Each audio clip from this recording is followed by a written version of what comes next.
Hey everyone, let's just go ahead and break the fourth wall right out of the gate here. We all know that the sheer volume of content being uploaded to social media, literally in the exact time it took me to say this sentence, is absolutely staggering. You already know it's just a deafening amount of noise out there. But what if I told you there's a specific, data-backed, architectural blueprint to cut straight through all that noise? A way to actually beat the algorithm at its own game? Well, that's exactly what we are going to unpack today. So welcome to this explainer on social media engagement tactics. We're going to do a complete, ground-up teardown of the strategies that actually command attention. And we're relying entirely on the data and the source material to show you exactly what works, what completely fails, and most importantly, why. Okay, let's dive into this. I really want you to think about the last time you were mindlessly scrolling through your feed. What specifically made your thumb freeze? Was it a jarring image, maybe a really bold statement, or just a familiar face? On the flip side of that, think about the hundreds, maybe thousands of posts you scrolled right past without even a second thought. Why do some pieces of content just catch fire and go viral, reaching millions of people, while others, sometimes even way better produced content, get absolutely zero traction? Let me tell you, it's not magic, and it is certainly not luck. It's actually a highly calculated game of digital psychology and algorithmic signals. So, let's start with section 1, decoding the engagement algorithm. At its core, true engagement is the critical difference between passive scrolling views and active, algorithm-triggering interactions. Look, a view is entirely passive. The algorithm essentially just sees it as dead air. But an interaction? Now that is a pulse. And hey, we've all had that totally universal experience of refreshing our feed, just waiting and waiting for that single like to pop up, right?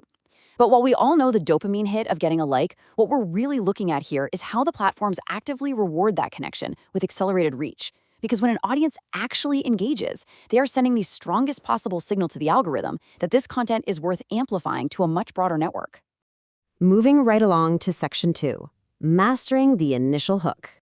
And this brilliantly illustrates the chronological life cycle of a successful post's opening moments. It is a rapid 1-2-3 punch. Step 1 is the visual hook. This happens in literal milliseconds. It's a sudden pattern interrupt. Think of a stark color shift, really dynamic text, or rapid movement that actively breaks the user's scrolling trance and just forces their eye to stop. Now, once they stop, you immediately hit step 2, value delivery. You have to instantly answer the viewer's subconscious question, which is always, what's in this for me? Are you going to make me laugh? Are you going to teach me a cool shortcut? You have to front-load that promise so they have a concrete reason to stay. And finally, step 3, a clear call to action. Now that you've got them completely captivated, you have to explicitly tell them what to do with that energy. Don't leave them guessing. You have to direct that momentum. All right, let's slow things down a bit for section 3, tactics for viewer retention. Let's play digital forensic expert for a second and really contrast these two approaches. On the failing strategy side, well, you've seen this a million times. Hey guys, welcome back to my channel. Today we're going to talk about, literally, by the time they finish that single sentence, 80% of the audience has already scrolled away. It's a slow intro. There's zero immediate payoff. But now, look at the winning strategy. It drops the viewer right in the middle of the action. Here are 3 ways to double your engagement today. Boom, immediate action, front-loaded value. See, the winning strategy genuinely respects the viewer's time and delivers dopamine hits continuously.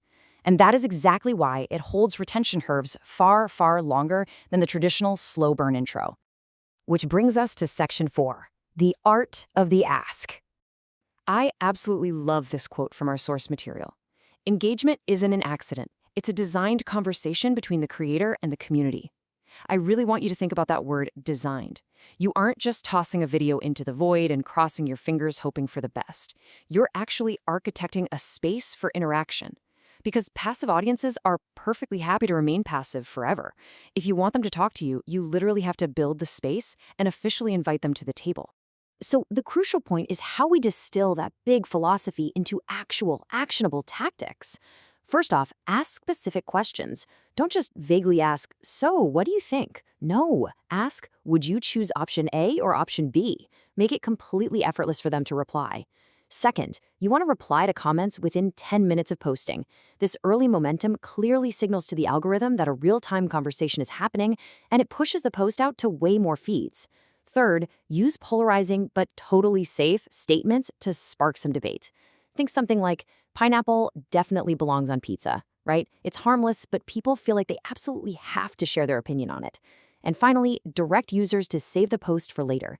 Literally tell them, bookmark this checklist for your next campaign. You really have to explicitly guide their behavior. Okay, final stretch. Section 5, measuring your engagement success. Now, what's really interesting about this data is the hidden hierarchy to these metrics. Because not all engagement is created equal. Not even close. Likes actually carry the absolute lowest algorithmic weight simply because the platforms know they require basically zero friction to execute. Comments? They carry a medium weight. But saves and shares, those are the absolute highest priority. And why is that? Well, a save indicates long-term utility. They want to come back to it. And a share indicates reputation staking. The user is literally leveraging their own social capital to vouch for your content. The algorithm treats those saves and shares as the ultimate proof of content quality and actively prioritizes distributing that whole shebang. 3 seconds. That is it. That is your entire window. If your post lacks a visual hook, a clear value proposition, and an immediate draw, you lose that viewer in exactly 3 seconds. It is a massive, completely ruthless drop-off window. To put that into perspective, this single number really underscores everything we've talked about today. You have 3 seconds to prove to them that you are worth their time. So as we wrap up this explainer, I want to leave you with one final, kind of provocative thought. As we get better and better at engineering the perfect hook, that perfect 10-minute reply window, and the perfectly safe but polarizing debate, in the future, will algorithms actually prioritize genuine, authentic human connection, or are they simply going to reward the most perfectly manufactured metrics? As you start applying these exact tactics to your own digital footprint, it is really worth asking yourself where that line between strategy and authenticity truly lies. Thank you so much for joining me for this breakdown. Take these blueprints, get out there and experiment, and I will see you in the next explainer.